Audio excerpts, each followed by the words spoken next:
And that moment, touched by God, I felt like, here I'm continuing your life, Some of the doctors were kind of amazed, but I don't know if it was a miracle, but it certainly, I felt the hand of God pushing me along.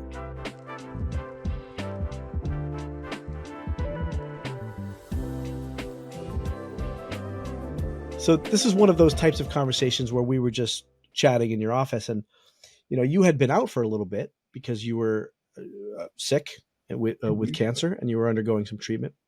And I asked you how you were doing and how you were feeling, and you said, "Bryan, it was a little touch and go there for a while, but I had an experience of Christ that I would not exchange for anything." Do you remember saying that?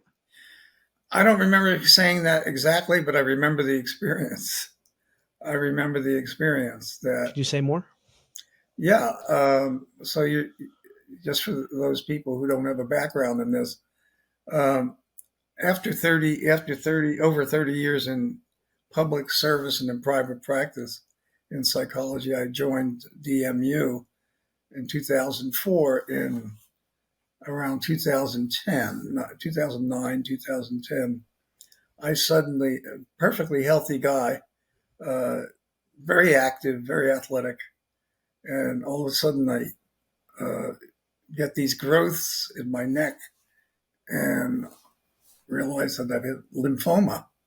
And so I was attacked by a very serious lymphoma, and almost took my life several times. And it began 8 months of intense infusion treatment. It was 8 hours a day. I'd be in an infusion. They put you in a circle and they'd hook you up with biochemistry, and you would take these drugs. And I remember the oncologist telling me, "You're going to lose all your hair," which I was already losing it anyway, so I didn't really care that much. He said, "You're going to get very weak. You're going to lose a lot of muscle mass." And he said this in a very considerate way. And he said, "Maybe it's 50-50. We can get you through this, but we're going to try to get you through." Yeah. And so I would sit in these circles doing the infusion treatment, and I would look around, and all of these other people were so depressed, naturally, because their lives were threatened and so forth. So they would be very quiet. And being a group guy, I would kind of get them going a bit and get people talking. But at first, the thing that kept me going was the fact that I continued to teach at DMU, that Father Charles had been willingly very flexible, and I was able to get there to classes on days that I wasn't on infusion. I think in that year and a half time, I only missed 4 classes. Well, you taught classes from the hospital bed. You were this was before Zoom was popular. We were sitting there while you were in the hospital and teaching us interpersonal theory. Yeah, and so that it gave me meaning. It gave me a special meaning. I had research I was analyzing, but at one point, I really got knocked for a loop, and my taken to the emergency room, and my blood white count was down to 12, which is I should have checked out by then. They were very nervous. They transfused me. I wasn't afraid. I could honestly say during that whole period, I never felt a fear of death. Why not? Do you remember Nancy? Yeah. She would say, "How are you doing? How are you feeling?" And I'd say, "Well, if I don't make it, it just means that God's given me an early vacation." And so I felt this strong sense of faith, but it was more intellectual. But that particular event, where I came very close to death,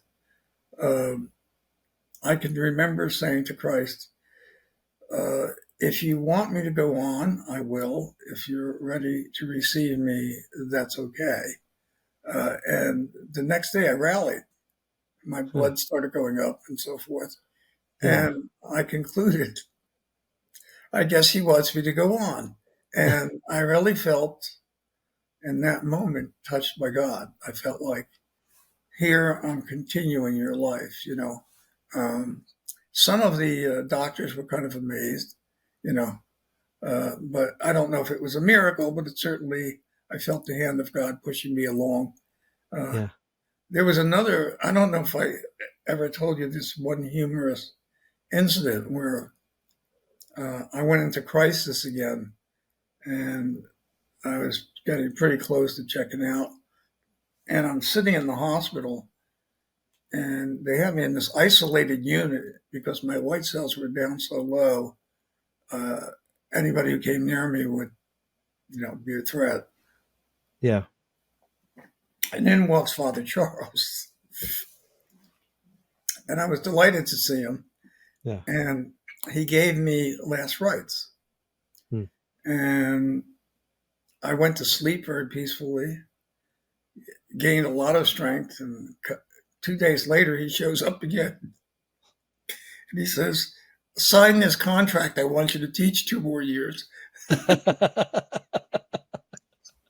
That's funny. Yeah, 2 days later.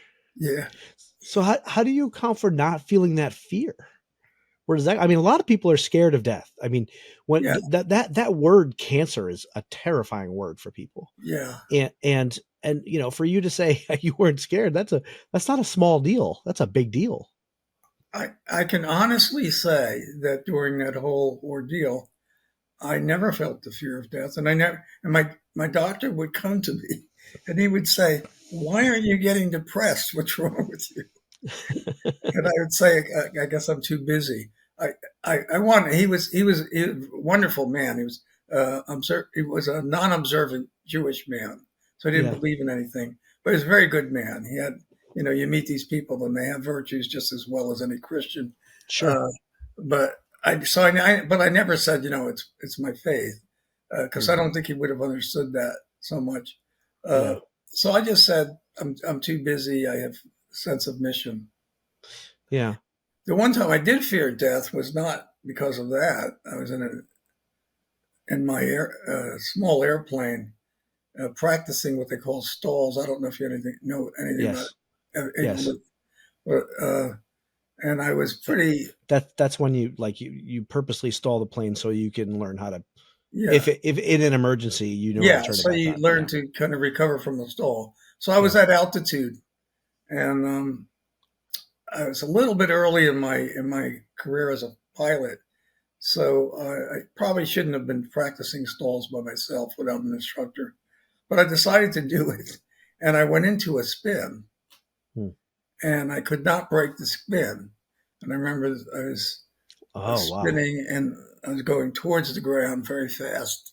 And I remember thinking, if I don't get out of this spin, I'll be dead within, 15 seconds or something. Yeah. I felt that fear, that I would crash. But fortunately, I just did the right things to break a spin, and I pulled out.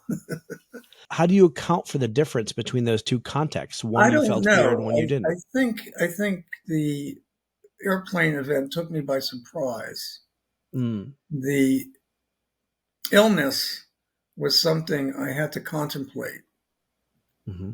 You had time to contemplate, and as you contemplate, then I think you have an opportunity to bring from inside yourself the Yeah. graces that you learn from your faith and so forth. And I found it very steadying and very supportive. Whereas, in a plane, it's fright. Yeah. Something to go wrong. Like, oh, Yeah. I was thinking my Yeah. wife's going to be really mad at me if I crash. If I die. I don't want to tick her off. It's so funny how you think about those you leave behind. Right. And it's like sometimes you keep going because you don't want, like, I have a couple kids, and I mean, I want to live to be old for them more than anything, Sure. for my wife more than anything.